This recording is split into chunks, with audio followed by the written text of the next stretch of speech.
Palavra da Verdade, com Hernandes Dias Lopes. Meus amados, vamos abrir a palavra de Deus, Salmo 78. Salmo 78, versos 3 e 4.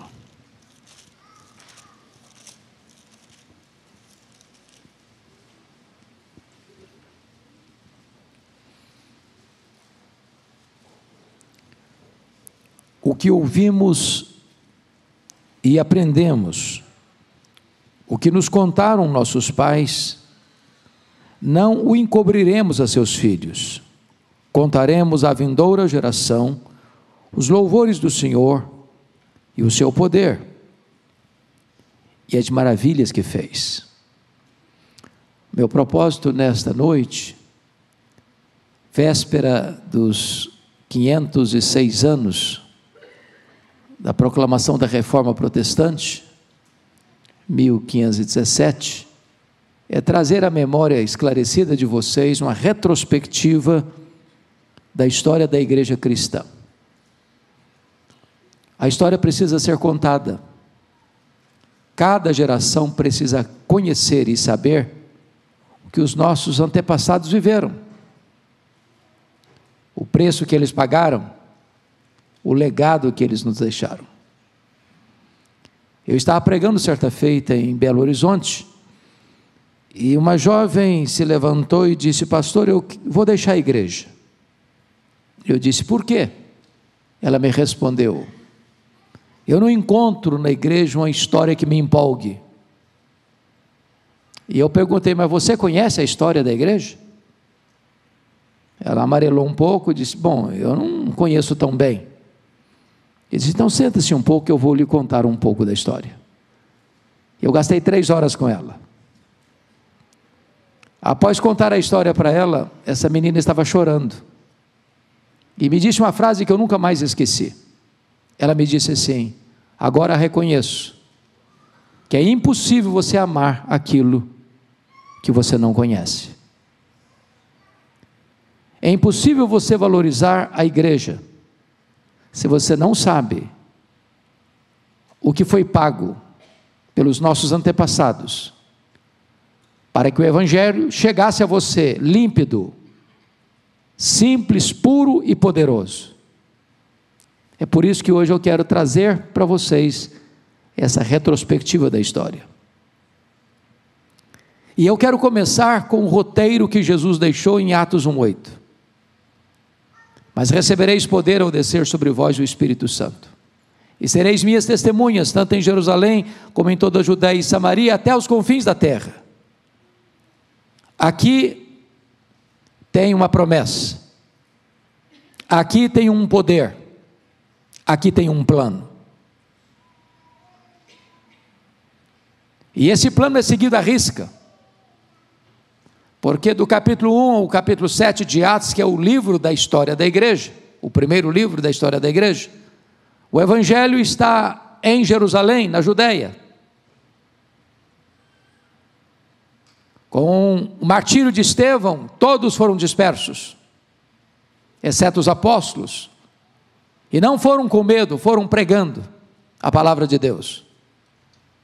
No capítulo 8 nós vemos uma quebra de muros de inimizade, porque o Evangelho rompe barreiras raciais, culturais, étnicas. O Evangelho chega em Samaria.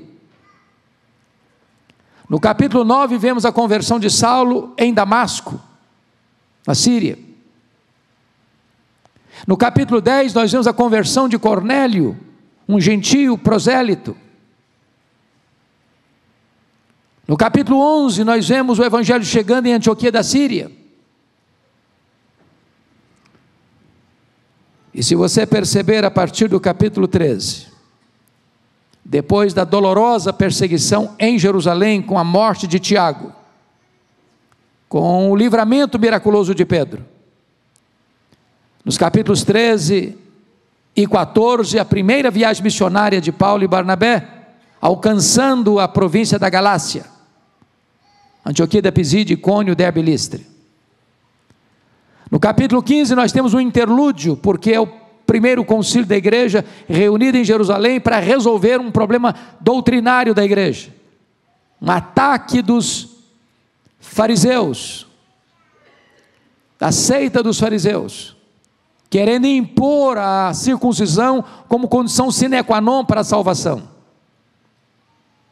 Resolvido o problema, escrito, comunicado, a solução, vemos no capítulo 16, 17 e 18, a segunda viagem missionária de Paulo, alcançando as províncias da Macedônia e da Acaia. No capítulo 19 e 20, nós vemos a terceira viagem missionária de Paulo, alcançando a província da Ásia Menor, em Éfeso, e dali plantando igrejas em toda a província da Ásia, como Esmirna, Pérgamo, Tiatira, Sardes, Filadélfia, Laodiceia, Colossos e Hierápolis. No capítulo 21, vemos o retorno de Paulo a Jerusalém, para levar oferta para os pobres da Judéia, e a sua prisão em Jerusalém. Em seguida, o seu traslado para Cesareia Marítima, onde ficou 2 anos sendo acusado pelos judeus, nos capítulos 21, 22, 23, 24, 25 e 26.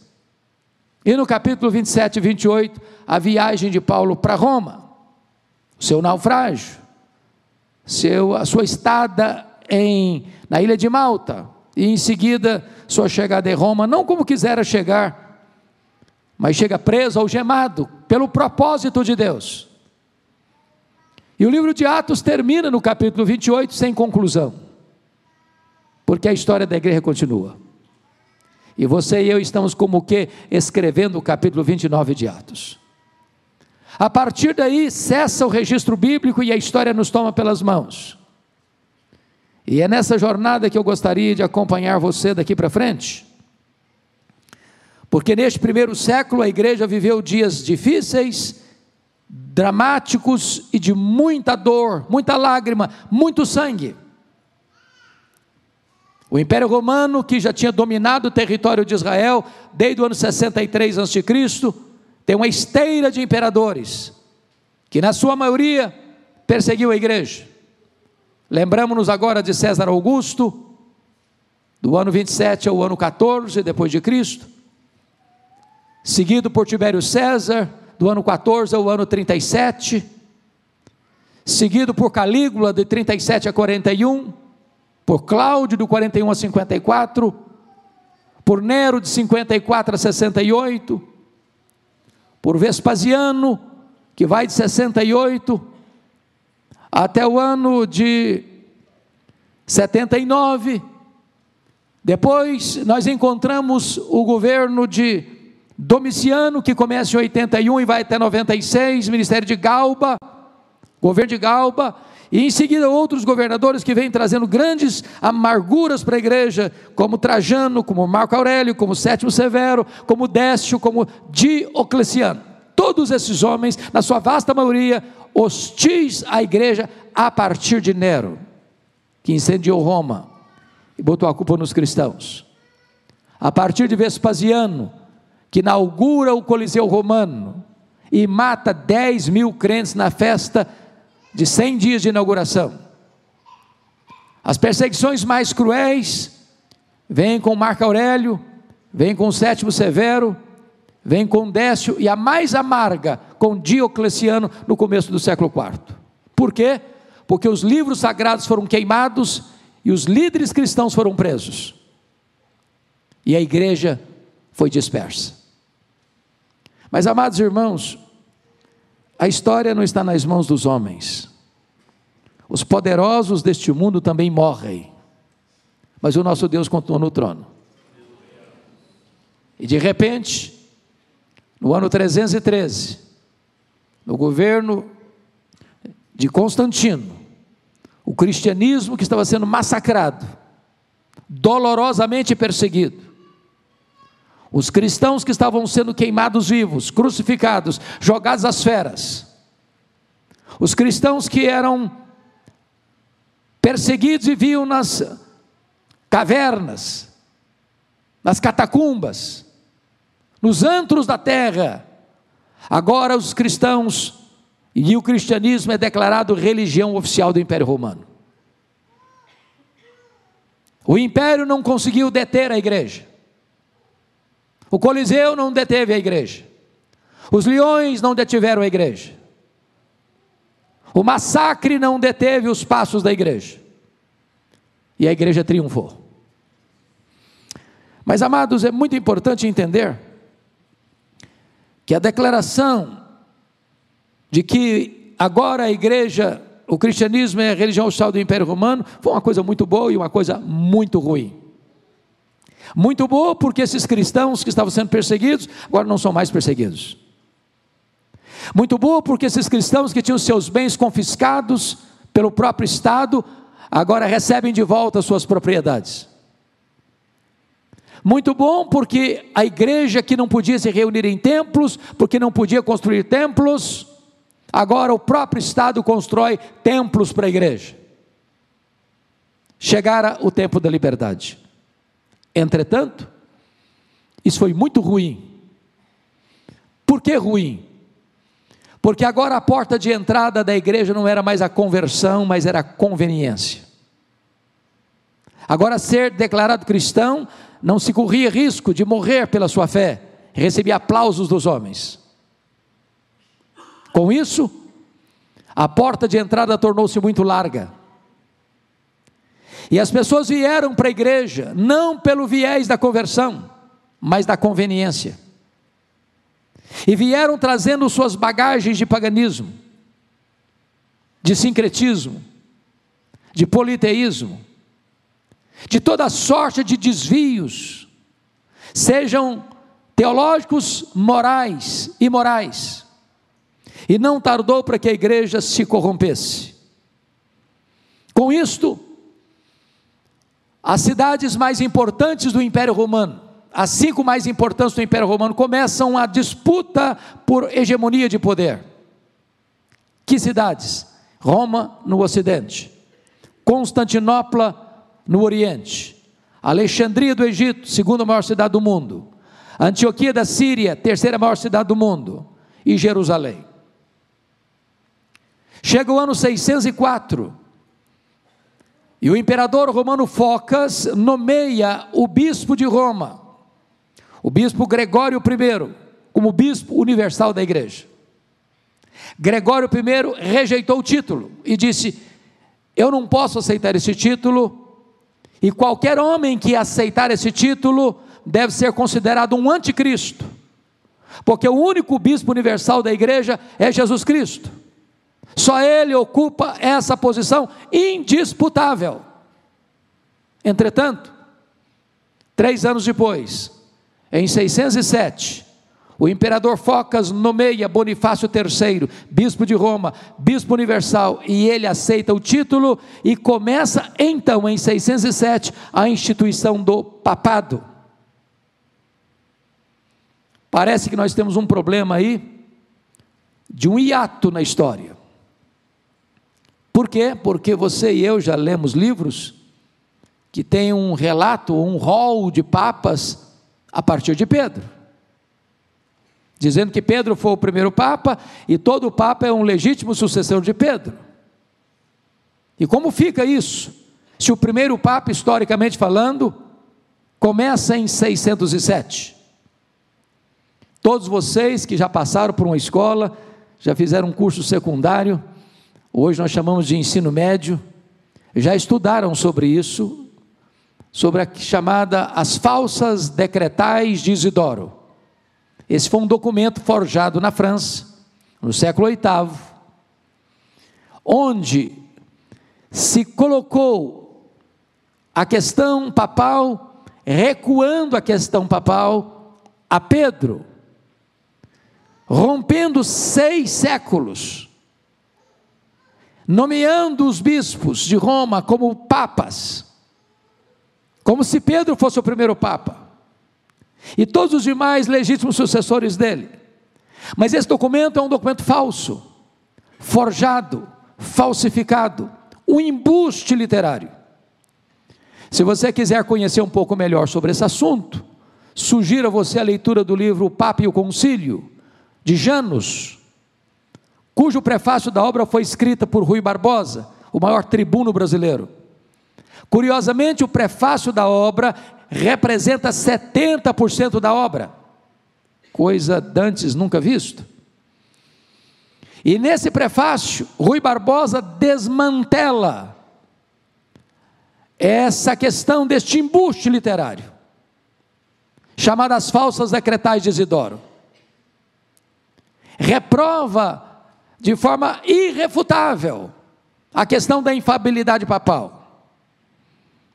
O problema, irmãos, portanto, é que esta instituição vai ter um sério problema à luz das Escrituras, porque a posição do Papa, que foi considerado anticristo por todos os reformadores e por todos os documentos teológicos produzidos pós-reforma, porque eles entendiam o seguinte: a figura do Papa usurpa o papel do Pai, do Filho e do Espírito Santo. Por exemplo, usurpa o lugar do Pai à luz de Mateus 23:9, a ninguém na terra chameis vosso Pai.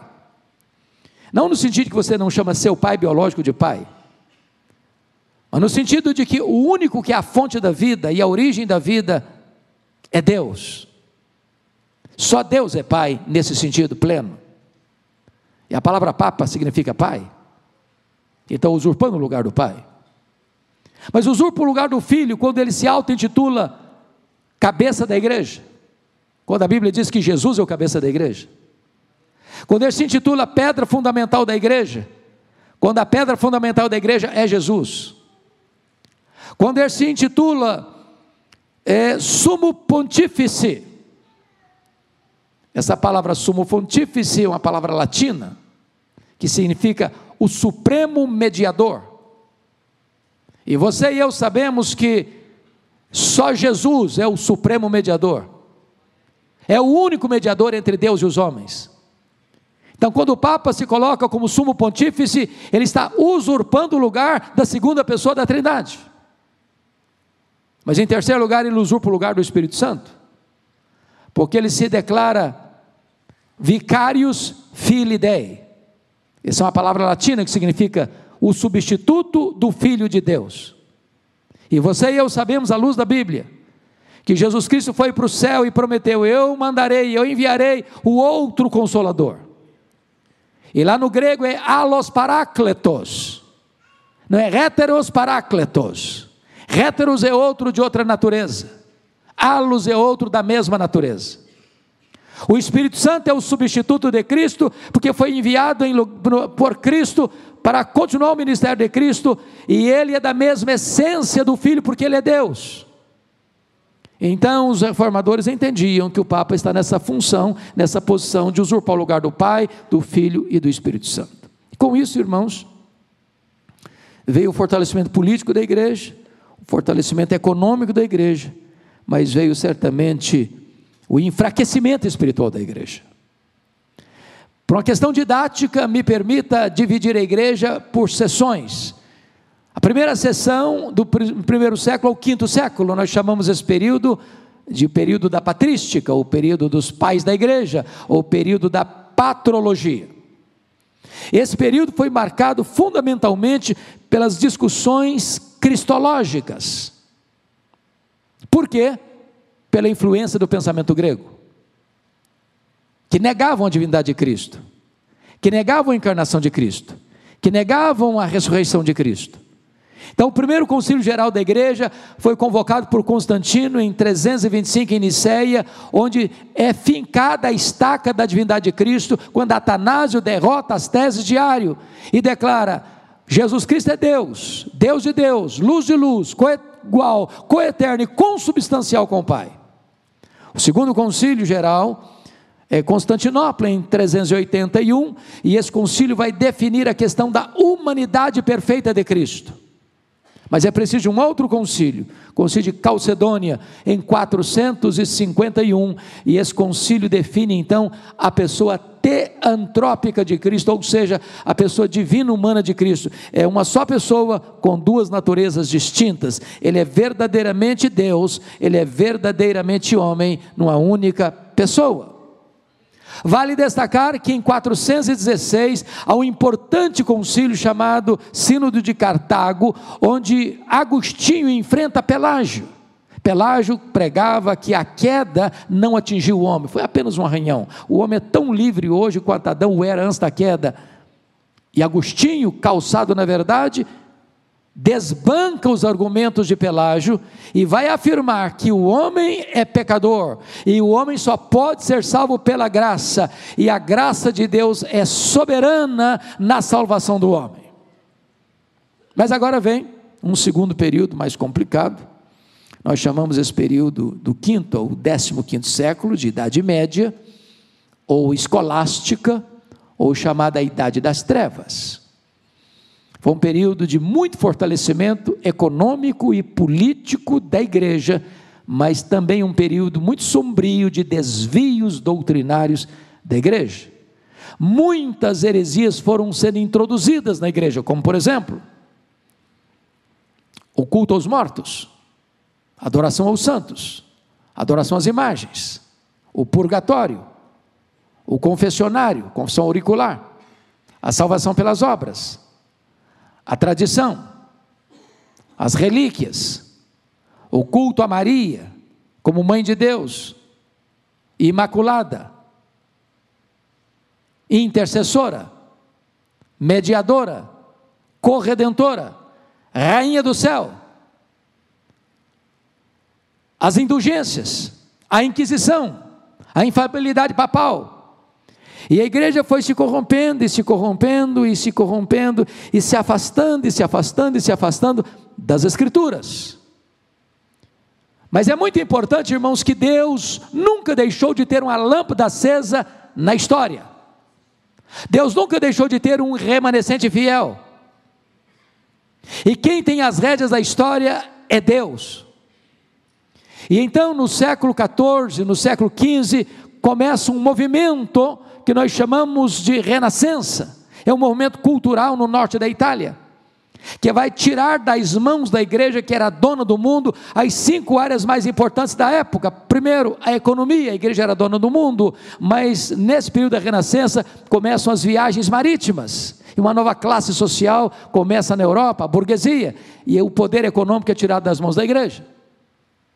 A ciência, a igreja que dizia o que era verdade científica ou não, até que Nicolau Copérnico vai fazer uma afirmação que não é o Sol que gira em torno da Terra, mas é a Terra que gira em torno do Sol. A coisa era tão complicada que ele não teve coragem de assumir a sua teoria. Mas o seu discípulo, Galileu Galilei, vai fazer essa afirmação e vai ser preso por isso.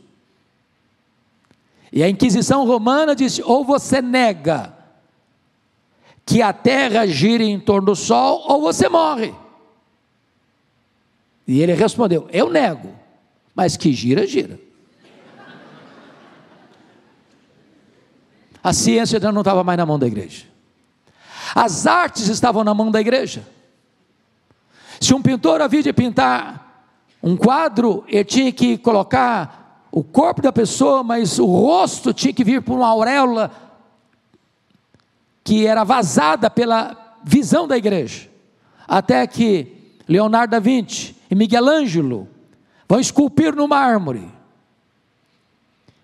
como Pietà, como Davi, e então as artes saem também das mãos da igreja. Mas a política estava na mão da igreja. O Papa depunha reis e colocava reis no trono, até que Maquiavel escreveu O Príncipe, e o poder sai das mãos da igreja. A quinta área era a religião. O que importava não era o texto da Bíblia, eram as notas de rodapé. Aliás, o povo não conhecia a Bíblia, os sacerdotes também não, e o povo vivia numa imensa ignorância espiritual, e alguns chegam a dizer: se você lê a Bíblia, você fica louco. Até que Martinho Lutero, um monge agostiniano, depois de muitas angústias de sua alma, fazendo penitências, fazendo confissões, todos os dias no confessionário, se autoflagelando, buscando paz na sua consciência, buscando perdão para os seus pecados. O confessor de Lutero já não aguentava mais as suas ladainhas, e um dia o padre confessor disse para ele o seguinte: Ô Lutero, a hora que você cometeu um pecado de verdade, vem aqui, eu não aguento mais suas lorotas. Ele era um homem perturbado, sem paz. Até o dia que os seus olhos caíram em Romanos 1,17, e o justo viverá pela fé. As algemas foram quebradas, os olhos foram abertos, e esse homem encontrou a verdade das Escrituras, que a salvação é pela graça mediante a fé em Cristo Jesus. Pois bem, meus amados irmãos, depois da renascença, entra o que nós chamamos os pré-reformadores, e eu queria citar 3 deles. Primeiro, John Wycliffe, século XIV, na Inglaterra. Esse homem, por influência da teologia de Aurélio Agostinho, tem uma experiência de conversão. Ele é um professor universitário, e ele começa a entender uma coisa: a reforma ou a transformação jamais pode chegar na Inglaterra se nós não dermos ao povo inglês a Bíblia no seu idioma. O que é que ele fez? Começou a traduzir a Bíblia para o inglês. Foi perseguido, precisou fugir, não conseguiu terminar, mas os seus sucessores, os Lollardos, concluíram a tradução da Bíblia para o inglês. Agora não tinha como mais reverter essa situação. Com a Bíblia na mão do povo, não tem como mais segurar. Mas um discípulo de John Wycliffe, lá na Boêmia, séculos 14 e 15, chamado John Huss, 100 anos antes de Lutero, começa a pregar as Escrituras, começa a denunciar os pecados da igreja, e ele foi preso por causa disso. Disseram a ele: ou você nega o que você tem pregado, ou você vai para a fogueira. E ele disse: eu não nego o que eu prego, eu não nego a Jesus. E então ele ardeu vivo, queimado numa fogueira.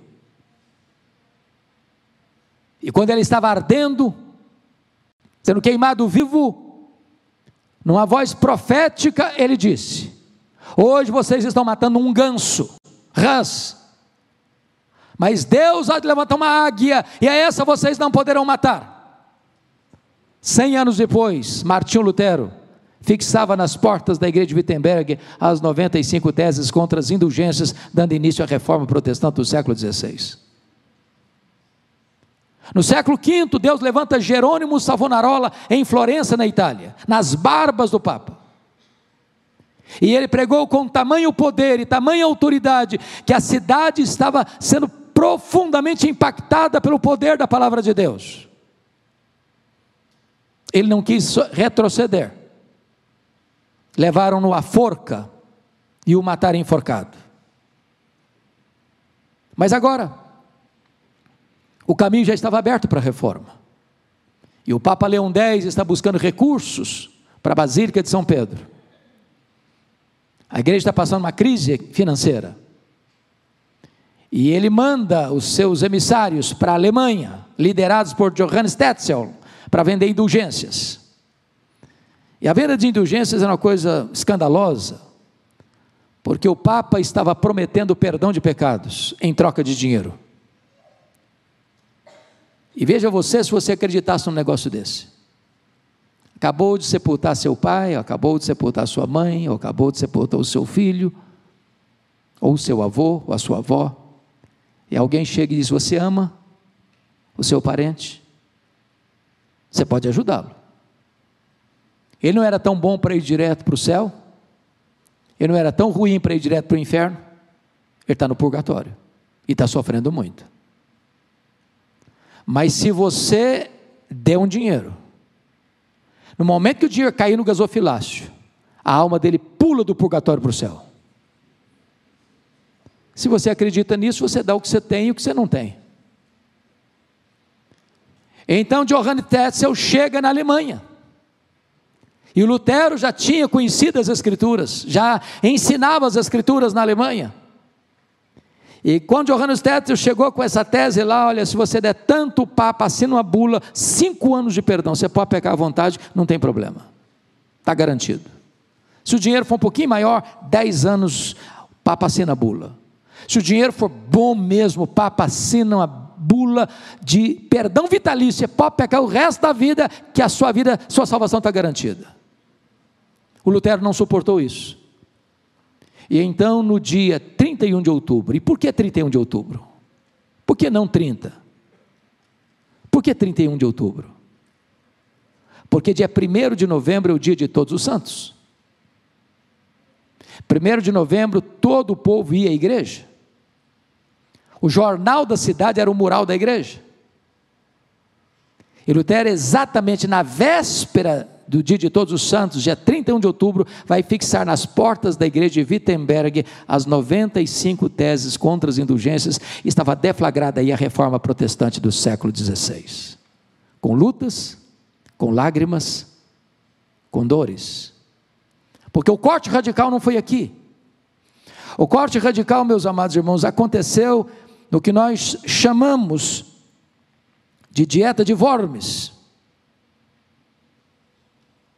que ocorreu de janeiro a maio de 1522, por convocação do imperador Carlos V, com a presença dos poderes políticos e eclesiásticos.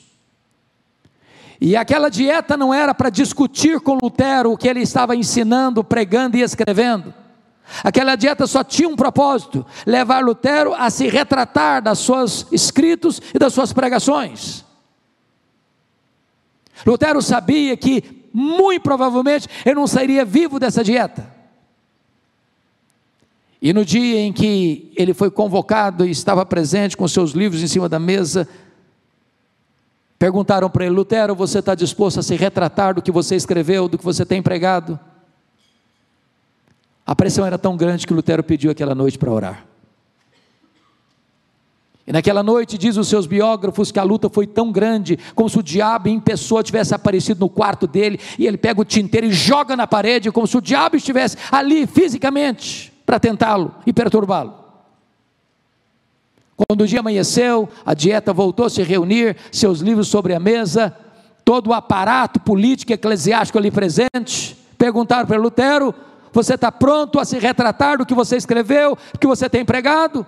E ele respondeu: a menos que vocês me convençam pelas escrituras que eu estou errado, eu não posso me retratar, porque não é lícito a um homem agir contra a sua própria consciência. Aqui fico, aqui me estabeleço, e que Deus me ajude. E ele sai da dieta, e ele é considerado herege. Sabe o que significa isso? Qualquer pessoa que matasse Lutero não tinha imputação de crime. Quando ele sai da dieta, ele é raptado, não pelos seus inimigos, mas pelos seus aliados, e levam Lutero para um castelo, e ele fica 10 anos atrás de um biombo, traduzindo o Novo Testamento para o alemão, obra tão importante que influenciou inclusive a gramática alemã. Mas Lutero não estava sozinho. Deus levantou outros instrumentos, como João Calvino, um francês, nascido em Noyon, na França, no dia 10 de julho de 1509, um jovem brilhante, um humanista, que aos 26 anos de idade, vai escrever a obra mais importante da Reforma, até hoje insuperável na área de teologia sistemática, expondo o credo apostólico em 4 volumes, creio em Deus Pai, creio em Deus Filho, creio em Deus Espírito Santo, creio na igreja. E Calvino estava fugindo da França por causa da perseguição, quando passa por Genebra, pelos idos de 1535, e lá está um pastor, chamado Farel, Guilherme Farel, e Farel disse: Calvino, eu preciso que você fique aqui, eu preciso que você me ajude. Calvino não tinha intenção de ser pastor de uma igreja local, Calvino tinha intenção de ser um escritor, de ser um mentor, de ser alguém que viria de ajudar a igreja no sentido mais amplo. E Guilherme Farel disse para ele: se você não ficar, eu farei uma oração imprecatória, pedindo que Deus amaldiçoe você. Aí ele cedeu, começou a pregar. A igreja não estava preparada. 2 anos depois mandaram o Calvino embora, 1538. Para onde ele vai? Vai para Estrasburgo. Ali ele se casa. a igreja de Genebra se corrompe mais e mais. Os líderes escrevem para eles: Calvino, volte, volte. E ele fez exigências para voltar e voltou em 1541. O que é curioso, que Calvino pregava, se pregando no Velho Testamento, ia direto do hebraico, se pregando no Novo Testamento, ia direto do grego. Pregava 1 hora, sem esboço nenhum. E ele pregou ali de 1541 a 1564, quando morreu. Mas deixou um grande legado, porque ele começou a chamada academia. Foi ele quem preparou obreiros e missionários para o mundo todo. Foi ele que, a pedido do Villegagnon, no Rio de Janeiro, enviou 14 missionários aqui para o Brasil. E Villegagnon traiu esses missionários, matou-os todos. O último morreu pelas mãos de José de Anchieta. Todos mortos, missionários franceses. O Evangelho chegou até nós, irmãos, não com facilidades e amenidades, mas com lágrimas, com lutas, com sangue. E eu queria que você observasse comigo os pilares dessas ênfases que nós conhecemos como os solas tão falado, tão declamado e tão decantado nos nossos dias: sola Escritura, sola fide, sola gratia, solus Christus, soli Deo gloria. Mas se você caminhar comigo um pouquinho, você vai ver quanto custou esse evangelho chegar até nós. Por exemplo, se você for comigo para a França, 1559, Catarina de Médici persegue os cristãos da França, chamado huguenotes. E qualquer estudante de ensino médio sabe disso. A chamada Noite de São Bartolomeu, 24 de agosto de 1572. 70 mil crentes da França foram mortos à traição naquela noite, um banho de sangue. Sob os aplausos do Papa e os elogios de Filipe II, que era genro de Catarina de Médici. Passou a ser proibido ser protestante na França. Se você for comigo para a Alemanha, você bem conhece a chamada Guerra dos 30 Anos, 1618, 1648, onde mais de 1 milhão de pessoas morreram. Se você for comigo para a Inglaterra, você se lembra que em 1534 o rei Henrique VIII rompeu com o catolicismo. Não rompeu por convicção teológica, rompeu por conveniência pessoal. Ele queria se divorciar da sua mulher, casar-se com Ana Bolena, e o problema não era nem problemas de paixões carnais. Ele queria um menino, um homem, para ser seu herdeiro. Ele não tinha um filho. O Papa não lhe deu permissão. Ele rompeu com a igreja, criou uma igreja na Inglaterra, passou a ser chefe de Estado e chefe da igreja. Na verdade, Ana Bolena não lhe deu esse filho. Ele casou-se 9 vezes. Mas em 1547 ele morre. E o herdeiro do trono agora é um menino de 10 anos, Eduardo VI. E você sabe que o menino de 10 anos não tem condições plenas de governar. Se você lembrar da história de Israel, qual foi o rei de Israel que governou com menor idade? Lembram? Joás, com 7 anos. E enquanto ele era criança ainda, o seu tutor espiritual era Joiada, e o governo foi muito bem. No dia que Joiada morreu, o governo se desandou. O que aconteceu? Os líderes da Inglaterra entenderam, está na hora de a reforma ser implantada na Inglaterra.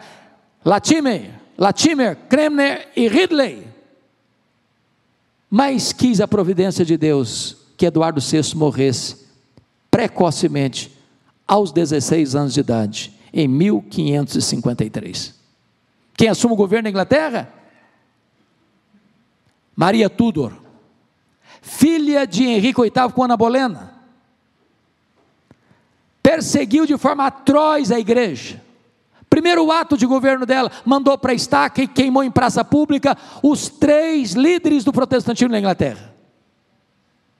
Os crentes foram dispersos para salvar a sua vida. E fugiram para onde? Fugiram para a Alemanha, fugiram para a Suíça, fugiram para a Holanda, onde a reforma já estava estabelecida. Quis a providência de Deus que Maria Tudor morresse cedo, 5 anos depois, em 1558. E assume o governo da Inglaterra Elizabeth, num longo governo de 1558 a 1603. E o primeiro decreto dela foi mandar trazer de volta os foragidos para Inglaterra, e eles, tendo contato lá com a reforma, voltaram fazendo 4 exigências para a igreja. Queremos uma igreja com teologia pura, com liturgia pura, com governo puro, com vida pura, e desencadearam na Inglaterra o mais importante movimento de reforma e reavivamento da história, o movimento dos puritanos. Maria Tudor não sabia, mas Deus havia constituído em presidente das missões estrangeiras da Inglaterra. Conforme a um cântico muito conhecido no Brasil: a igreja de Deus é obra santa e ninguém detém, louvado seja o Senhor. Mas, meus irmãos, vem o século XVIII, século XVII com o racionalismo francês, vem o século XVIII com o iluminismo francês, e uma onda de ateísmo varreu a igreja. As igrejas estavam mortas, cobertas de cinza. A igreja ficou em pânico. O que fazer? Pensar, vamos organizar grandes preleções apologéticas. Não resolveu. Vamos botar o púlpito num lugar mais alto, dar mais projeção ao pregador. Não resolveu. O que resolveu? Os avivamentos espirituais. Primeiro avivamento, 1739, com os estudantes de Oxford, John Wesley, George Whitefield. E a igreja se levantou das cinzas, e o evangelho se espalhou com grande poder. O que resolveu? O avivamento com Jonathan Edwards, na Nova Inglaterra, 1735, 1740. Conversões abundantes. Chega o século XIX, a igreja está varrida pelo liberalismo teológico, que começa na Alemanha, com Dibélios. Agora eles olham para a Bíblia não como palavra de Deus inerrante, infalível e suficiente, não na leitura gramática histórica, mas na leitura crítico-literária. Não, esse livro não é a palavra de Deus. Não, Gênesis não é, esse negócio de Gênesis 1, 2 e 3, criação não existiu, Adão não existiu, Eva não existiu, tudo isso é mito, isso aqui é mito, milagre não existiu, isso aqui é mito. Vamos demitologizar o Novo Testamento. E o liberalismo entrou nas cátedras, e das cátedras desceram para os púlpitos, e dos púlpitos mataram as igrejas. Se você ler no século XIX, é Charles Haddon Spurgeon que vai resistir na Inglaterra o liberalismo naquele tempo. E o liberalismo entrou, irmãos, e matou igrejas na Europa, na América, e onde ele chega ele mata a igreja. Qualquer igreja que subscrever o liberalismo assina no mesmo dia o seu atestado de óbito. O que resolveu? Avivamento de novo. 1857, 1859, em Nova York, começa um grande avivamento, varreu o país, o país inteiro era uma espécie de reunião de oração. O que resolveu? O avivamento no país de Gales em 1904, o que resolveu? O avivamento na Coreia do Sul em 1907, o que resolve para a igreja evangélica brasileira hoje? Um poderoso reavivamento. E eu não tenho dúvidas, meus irmãos, que a igreja hoje precisa de duas coisas. E eu estou falando de todas as denominações, sem exceção. De duas coisas. A igreja precisa de reforma, a igreja precisa de reavivamento. O lema da reforma era igreja reformada sempre reformando. O que significa isso? Não é que a igreja vai se adaptando às novidades do mercado da fé, não. Toda a época que a igreja viver, ela precisa checar o que ela crê e o que ela faz à luz das Escrituras. E voltar às Escrituras. A reforma não é novidade, a reforma é volta às Escrituras. E por que a igreja precisa de uma nova reforma e um novo reavivamento? Primeiro, porque o liberalismo está assolando as igrejas hoje. Você vai para a Europa, que hoje é o berço do protestantismo, e você não vê sinais da reforma mais. Você chega na Holanda, de 1960 para cá, os templos estão vazios.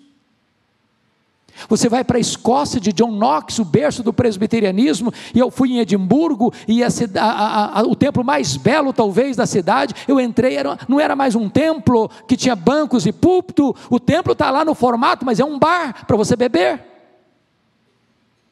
Você vai para a Inglaterra, dos grandes avivamentos, avivamentos de John Wesley, George Whitefield, William Carey, William Wilberforce, John Charles Ryle, Charles Haddon Spurgeon, Mark Lloyd Jones, John Stott. Hoje a Inglaterra é o país de Richard Dawkins, o patrono dos ateus. 4% só dos ingleses frequentam a igreja hoje. Os templos estão sendo vendidos e transformados em mesquitas, em museus, em bares. Você vai para a América, você encontra as chamadas dead churches, as denominações históricas perdendo milhares e milhares de membros todos os anos, os seminários que formaram teólogos, missionários e pastores, tomados de assalto pelos liberais, ensinam um ceticismo. Você olha para o Brasil e você vê denominações inteiras aqui, que não creem mais, conforme seus seminários ensinam, que este livro é a palavra de Deus. Igrejas que estão minguando, murchando, desidratando. Agora você olha para o Brasil, sabe por que nós precisamos de reforma, irmãos? Porque nós estamos vendo uma igreja sincrética, mística, a igreja do sal grosso, a igreja do copo d'água em cima do rádio, a igreja da toalha suada, a igreja das mandingas em nome de Deus. A igreja precisa, irmãos, de uma nova reforma. Precisamos orar para Deus levantar novos Luteros, novos Calvinos, homens que tenham coragem de enfrentar a iniquidade e afirmar a verdade de Deus. Mas sabe por que nós precisamos de uma nova reforma, um novo reavivamento, irmãos? É porque nós vemos uma igreja hoje também com a ortodoxia morta. Gente que professa a sã doutrina, mas o coração está seco, o coração está árido, não tem fogo no coração, não tem brilho nos olhos, não tem paixão pela obra de Deus. E a minha oração é que Deus, por sua bondade, aqui temos um grupo que representa várias denominações e várias igrejas, que Deus acenda esta chama no nosso peito, que Deus remova as cinzas e acenda as brasas, e que Deus traga sobre nós um grande despertamento espiritual, para que nós nos voltemos para Deus, nos voltemos para as Escrituras, e experimentemos nos nossos dias um grande derramamento do Espírito Santo de Deus. Que o Senhor nos ajude. Amém.